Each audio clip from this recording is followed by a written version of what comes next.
Bienvenue dans le monde des enfants, la chaîne des histoires magiques et amusantes. Bonjour, Moba est de retour pour vous, votre ami magique. Aujourd'hui, je vais vous raconter une histoire incroyable. Installez-vous bien, ça commence tout de suite. Ce matin-là, Moba ouvrit doucement les yeux. Une douce lumière dorée filtrait par sa fenêtre, mais quelque chose clochait. D'ordinaire, les rayons du soleil glissaient lentement sur les murs au fil des minutes. Aujourd'hui, ils semblaient figés. Moba cligna des yeux, se frotta la tête et murmura. « C'est bizarre. Le soleil n'a pas bougé depuis que je me suis réveillé. » Il sauta hors de son lit, enfila son chapeau d'explorateur, tapota la petite étoile brillante sur sa poitrine, puis prit son sac à dos. En sortant de sa petite maison ronde, il remarqua que le vent avait cessé. Les feuilles des arbres restaient immobiles, comme peintes dans l'air. Une voix familière l'appela.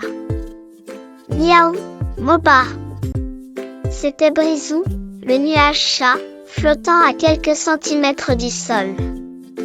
Ses yeux bleus étaient écarquillés. « Regarde autour de toi, » dit-il en tournant sur lui-même.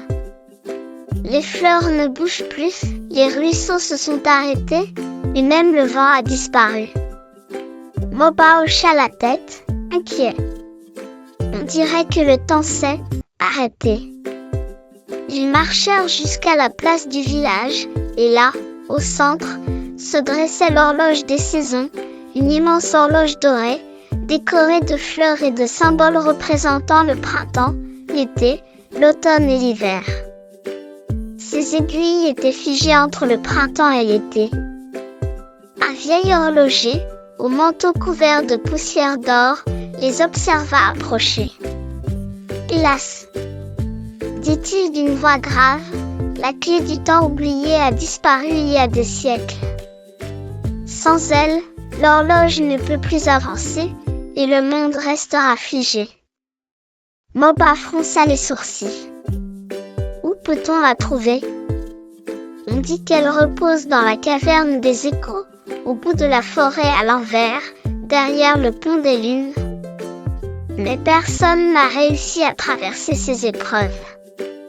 C'est alors qu'une lumière dorée apparut. Une petite luciole brillait devant eux.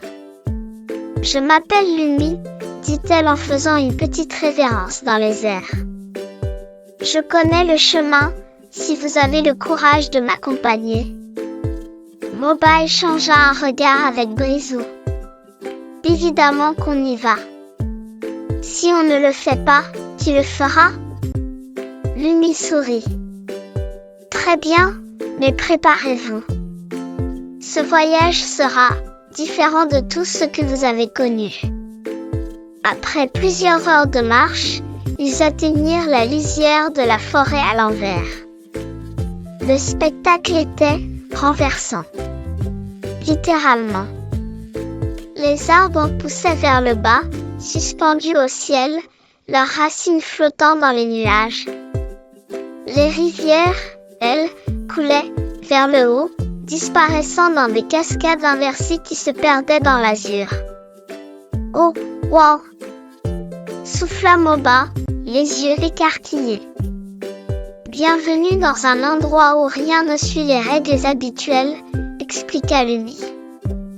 À peine avait-il fait quelques pas qu'un sentier pavé se déroula, mais à l'envers. Les pancartes de direction étaient écrites à rebours, les papillons volaient sur le dos, et le chant des oiseaux semblait passer du grave à l'aigu. « On avance ou on recule ?» demanda Brisou en flottant. « Je crois qu'ici, pour avancer, il faut reculer, » répondit Moba avec un petit sourire. Ils tentèrent de marcher à reculons. Comme par magie, le chemin s'ouvrit devant eux. Lumi les guida à travers des énigmes farfelues, sauter à cloche-pied pour ouvrir une porte invisible, réciter une phrase à l'envers pour faire disparaître un mur de feuilles. Finalement, ils atteignirent une falaise. En bas, un vide infini. De l'autre côté, un croissant lumineux flottait dans le ciel, le pont des lunes. Mais il était incomplet, une simple arche de lumière scintillante. Il ne se formera complètement que si nous trouvons la bonne mélodie, expliqua Lumi. Brisou tenta un miaulement musical. Moba sortit sa petite flûte en bois, qu'il portait toujours dans son sac, et commença à jouer. Les premières notes flottèrent dans l'air, se mêlant à la voix de Lumi qui fredonnait une ancienne chanson du temps. Petit à petit, des notes de lumière jaillirent autour d'eux, tournoyant et s'accrochant à l'arche. Le croissant devint un pont solide, brillant d'un éclat argenté. « On a réussi !» s'exclama Moba. « Et maintenant, en avant vers la caverne des échos !» dit Lumi, en prenant les devants. Ils arrivèrent enfin devant la caverne des échos. Une brume argentée s'échappait de l'entrée, et chaque pas résonnait à l'infini, comme si 1000 voix répétaient leurs paroles. À l'intérieur, le sol brillait comme du cristal, et d'immenses engrenages dorés tournaient lentement dans les parois. Des rivières de sable scintillant coulaient du plafond vers le sol, mais semblaient ne jamais s'accumuler. Au centre de la caverne se dressait une silhouette majestueuse, l'esprit du temps. Sa forme était composée d'horloges, d'aiguilles et de sabliers, et son visage semblait changer à chaque clignement d'œil. « Bienvenue, Moba !»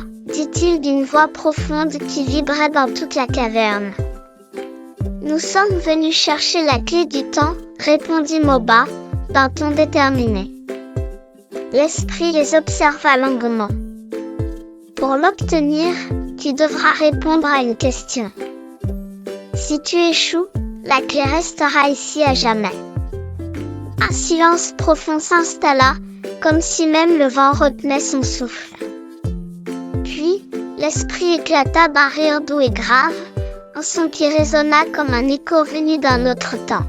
« Exact, » dit-il d'une voix lente et apaisante. « Tu as compris la valeur du temps.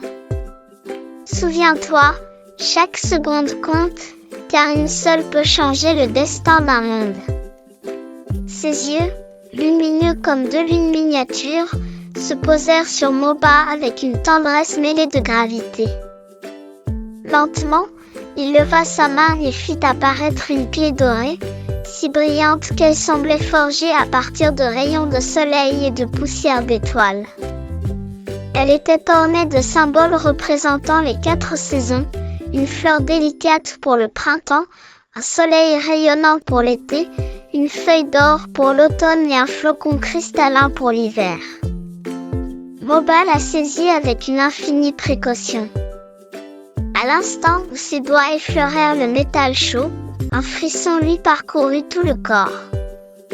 Un rayon de lumière éclata, jaillissant de la clé comme une onde vivante, se propageant d'abord dans la caverne, puis s'élançant vers l'horizon, traversant montagnes, mers et forêts. Partout, la vie se réveilla. Les engrenages endormis de l'horloge des saisons se mirent à gronder doucement avant de tourner avec régularité. Ces aiguilles reprirent leur course majestueuse, marquant à nouveau le rythme naturel du monde. L'horloge des saisons reprit son souffle, et le monde retrouva son mouvement. Mais ce soir-là, quelque chose changea aussi dans le cœur de Moba. En regardant les fleurs qui s'ouvraient à nouveau, les rivières qui chantaient et les oiseaux qui reprenaient leur envol, il comprit qu'il venait de protéger bien plus qu'un simple village, il avait sauvé la vie elle-même. Le vieil horloger s'approcha de lui et posa une main sur son épaule. « Tu es désormais le gardien du temps, Moba. Ce titre n'appartient pas à un héros, mais à celui qui sait chérir chaque instant. » Moba rougit un peu, mais il sourit. Dans le ciel, la nouvelle étoile brillait toujours, éclatante, comme une promesse. Et au fond de lui, il savait que d'autres étoiles naîtraient encore, au fil de ses prochaines aventures. Merci d'avoir partagé ce moment magique avec nous dans le monde des enfants. N'oublie pas de t'abonner et de revenir très vite pour de nouvelles aventures enchantées. À bientôt les amis.